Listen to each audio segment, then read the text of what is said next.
I'm Shelby Murphy, editor of PFP Magazine and Multimedia. Welcome back to Stepping Up video. It's a video that we do once a month to give you some tips on how to be a better trainer, how to use your business to benefit you. I wanted to first remind you that we have our Personal Trainer of the Year contest that is going to be wrapping up at the end of the year, so I really encourage you to get your submissions in. We'd love to have you be the one that we award the Personal Trainer of the Year award to at IHRSA in San Diego in March. So please get those in quickly. Okay, down to business. What I want to talk to you today about was recently I had the honor of being interviewed by the New York Times for an article that this reporter was doing on, and she called it Everything Old is New Again. It was about how different exercises that were really popular in the past, like calisthenics, you know, all that Jack LaLanne kind of stuff, is really making a resurgence, whether it's kettlebells or boot camp or anything where you're using a lot of your own body weight, integrating that core, imitating the workloads that we used to do way back when. Those are the kind of exercises that people are craving now. And I definitely think she was onto something. We talked about the trends and what people are looking for, and that's something I've been doing at my studio for a long time, and I'm sure you have been too. What I love about that as a personal trainer is it allows us to exhibit all sorts of creativity. We know that what we bring to the table for a client is our skills, our personality, our creativity, and when we have very minimal amounts of equipment, it allows us to show who we really are.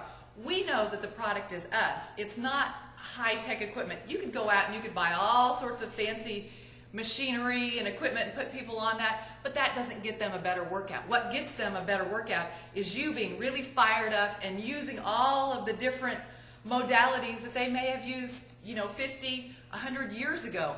Your body doesn't know a difference between a sandbag and a weight.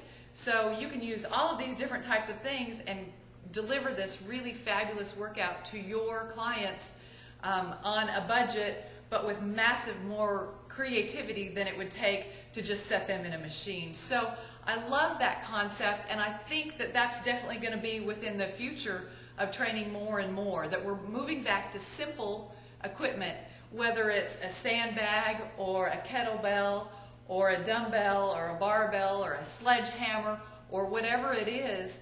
We're using those types of things to deliver workouts that have been proven to work over the past 100 years. And best of all, it allows you, the professional, the creative personal trainer, to show what you can bring to the table. So think about the kinds of workouts that you can deliver that utilize very, very little equipment, but are high on the creative scale. In fact, the very best workout, I think, one of the very best workouts I've ever had was delivered by Todd Durkin. Many of you know who he is. He's got a studio out in San Diego. He's working for Under Armour doing some different things, but he did a boot camp along the beach where we used nothing but our body weight. We didn't even have dumbbells. We were just on a run, and we would stop and we would utilize the environment. And it was so fun because Todd brought his personality to it. That's what I'm talking about. Think about ways that you can deliver to your client that type of experience. It was the most fun I've ever had. I'm sure it's the most fun your clients have ever had. And doing that type of workout, we can elevate this industry even another step. So thank you very much. Shelby Murphy, editor of PFP Magazine, on Stepping Up.